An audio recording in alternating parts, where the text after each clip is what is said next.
for some reason during the season, and they found it today. So we didn't help ourselves either, but this is a really talented team, and I thought their quarterback was really efficient throwing the ball, and then just exposed us in a lot of different ways. And then all three phases weren't clicking, and if they're not clicking, TCU is that type of team that will hurt you.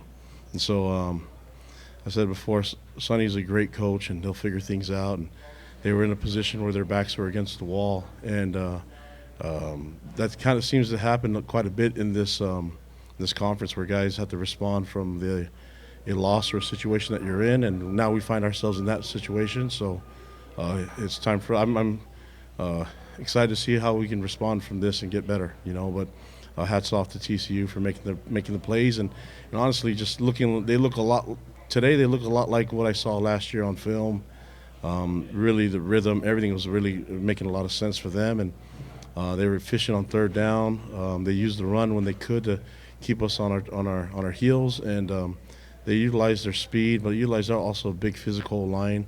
And then on defense, they just kept us guessing on so many different things. They used pressure when they needed to, but then I think fundamentally and just looking at defensive, they were better tackling. They just tackled us better. We couldn't break tackles.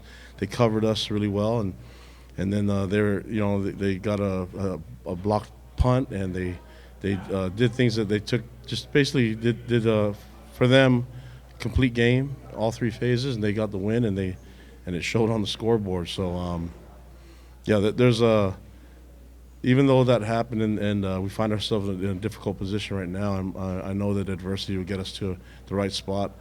It created a spark for TCU, and I imagine that they're going to keep this momentum rolling. And what we need to do is find the same spark and have the same type of urgency that they did this last week.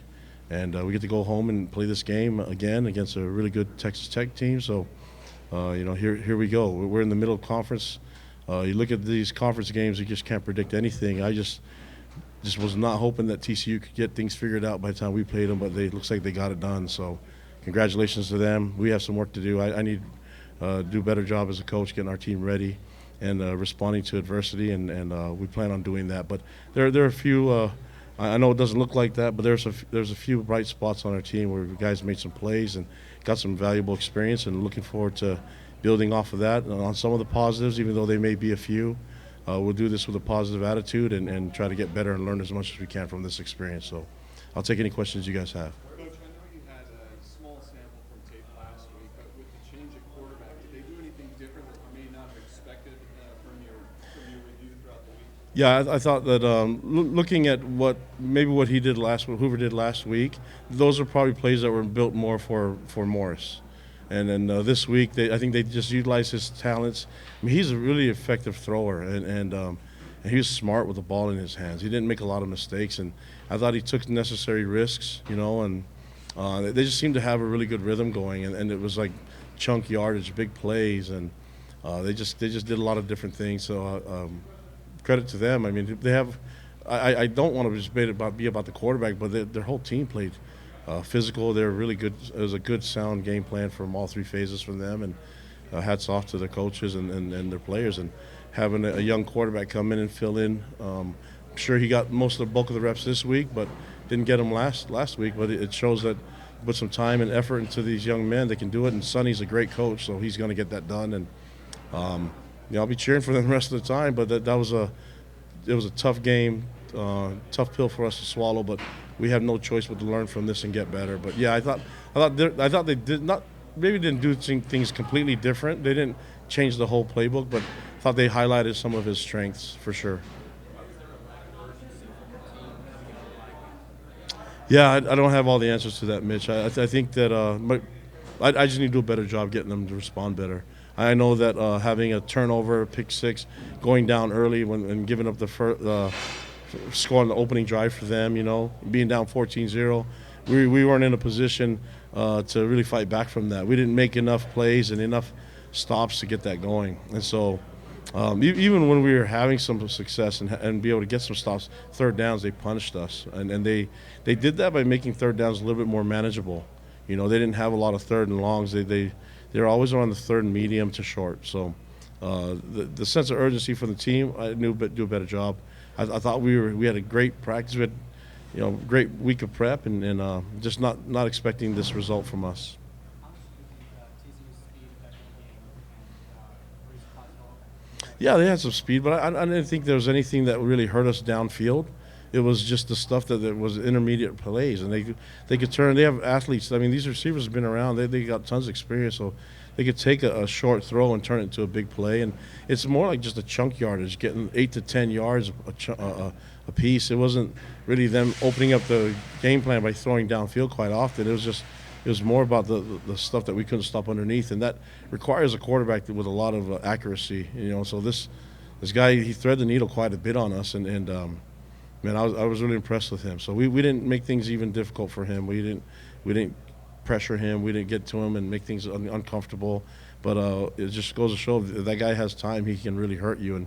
And yeah, hats off to him. I mean, I thought he made some throws that I was not expecting. But they put him in a position where he could feel comfortable and have success, and he delivered. After the offensive line, you were told the offensive line still their struggles on the ground. Yeah. What's changed now? I don't know if we're like this type of team that you can just sit there, line up, and play power run game, But I don't think it's the lineup change at all. I think it's a combination of things. And I said this before. You guys heard me say it last couple of weeks. We just want to get points on the board, and so whatever we're doing isn't working as well because we didn't get enough points, and I'd like to see more points on the board. So whatever it takes, it doesn't really matter. I'm not holding us to anything. I'm not trying to handcuff us to anything. I just get points on the board, get big plays, get chunk yardage, and get first downs, and we can do that. Then I'll be happy. How disappointed were you though with how flat the offense was? Yeah, I was obviously. I mean, when you score 11 points, that's not going to make anybody happy, But the disappointment isn't just on the offense; it's on all three phases. I thought, and then the thing is, but you don't want to get so down that all you do is just complain about what we didn't do. I think we didn't shoot ourselves in the foot as much as people want to say. I think we have to be accountable for what we've done, but I think you have to give credit to TCU making plays, and we didn't help ourselves in some ways. But in my mind, this shouldn't have been such a big discrepancy in the scoreboard. And so we needed help from all three phases, didn't get it. And when you go 0 for 3, you're going to lose 40-11. That's going to happen. But we'll respond from this. We'll get better. We have no choice. And I'd like to see our team make the steps forward and get that identity that I thought TCU did all in this one game. I thought this is going to be a different type of TCU team. You're going to see play from here on out. You can kind of sense that. We need to make that same type of improvement from now until we take the field next week. How much does this loss reassess the identity of your team? How much is it going to reassess? How much do you feel like it changed the identity? Yeah, sometimes you have to pivot and figure out other ways to do things, and you just can't keep doing the same things and expect the results to change. So we definitely have to pivot and do some things, but they're all within the realm of our capabilities. You know what I mean? So I don't think we have to reinvent the wheel, but we do have to do some things differently, and to get stops on defense, to get pressure on offense, to get points on the board, and we'll figure it out. We have the players and the talent to do it, and that's our job as coaches to get that done. So I got to do a better job, and I got to help these guys out because they're giving me the effort, they're giving me the energy, and we've got to figure that out. Last question. How much did that hit on Ian Slovis affect him? The turnover, how much did that affect the rest of the team? Yeah, I mean, I can't speak for him on that, but I think that shocks you a little bit. But he's been through a lot of adversity in football in the past, so I'm not worried about his mentality or his mindset. I just think we got to help him. We can't. This is not a one-player problem. This is a problem where we got to do it together as a team, coaches, players. But I would tell you that coaches, we got to do our part.